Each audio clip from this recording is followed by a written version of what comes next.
Deputy CM Keshav Prasad Maurya. देश को सच की जानकारी देना सरकार की जिम्मेदारी है। रविवार को वीर बाल दिवस के आयोजनों की शुरुआत के मौके पर जवाहर नगर स्थित ओमकारेश्वर सरस्वती विद्या निकेतन इंटर कॉलेज में संगोष्ठी का आयोजन किया गया। कार्यक्रम में उत्तर प्रदेश के डिप्टी सीएम केशव प्रसाद मौर्य ने भी पहुंचे। इस दौरान उन्होंने संगोष्ठी को संबोधित भी किया।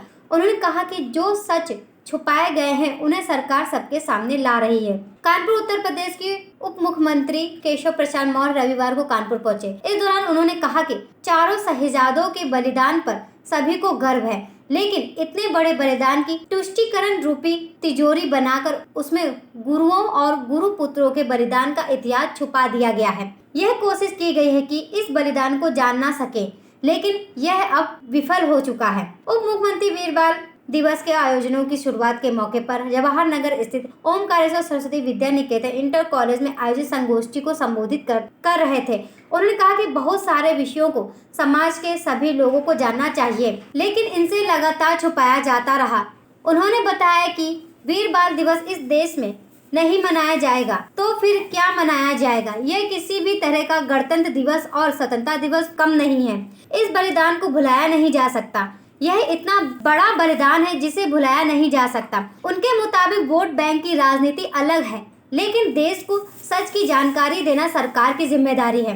अब तक सिर्फ यह बताया जाता रहा कि अंग्रेजों ने अत्याचार किया, मुगल भी तो इस देश से गए, लेकिन अब तक सिर्फ यह बताया जाता रहा कि अंग्रेजों ने अत्याचार किया, मुगल भी तो इस देश से गए, लेकिन उनके अत्याचार तुष्टीकरण के चलते नहीं बताए गए। इनके इतिहास को छुपाया गया। अब यह सब भी बताया जाएगा। 26 दिसंबर को वीर बाल दिवस मनाने का ऐलान किया। सबसे पहले तो मैं प्रधानमंत्री जी के प्रति आभार प्रकट करता हूँ। और कानपुर का यह स्थान हुआ है ऐतिहासिक स्थल है, जहाँ केवल कानपुर के ही नहीं देश और दुनिया से जो विशेष तौर से इस स्थान के प्रति आस्था श्रद्धा रखने वाले लोग आते हैं। आज से जो शहीदी सप्ताह की शुरुआत हुई है, मुझे भी आज यहाँ माथा देखने का सौभाग्य मिला है। मैं इस अवसर पर गुरु चरणों में नमन करता हूँ। और जो संघर्ष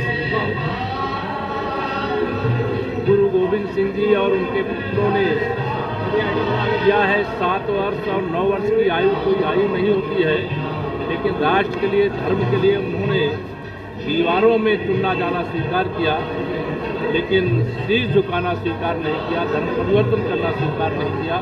आज हमें प्रेरणा भी मिलती है और किसी भी चुनौती का सामना करने का साहस भी जागृत होता है। सर, अखिलेश यादव ने मोहन भागवत के बयान मंदिर मस्जिद का बयान का समर्थन किया है, क्या कहेंगे? देखिए, मैं समझता हूं कि हमारे पूज्य सरसंघ चालक जी ने जो बयान दिया है, मैं राष्ट्रीय स्वयंसेवक संघ का स्वयंसेवक हूँ। हमारे लिए तो उनका हर बयान आदेश होता है, लेकिन श्री अखिलेश यादव जी या अन्य जो अपनी राजनीति चमकाने के लिए समय समय पर राष्ट्रीय स्वयंसेवक संघ को हर समय निशाने पे लेते रहे हैं। आज उनको राष्ट्रीय स्वयंसेवक संघ अच्छा लगा है। मैं उनसे यही कहूँगा कि संघ की शाखा में भी जाना शुरू करें।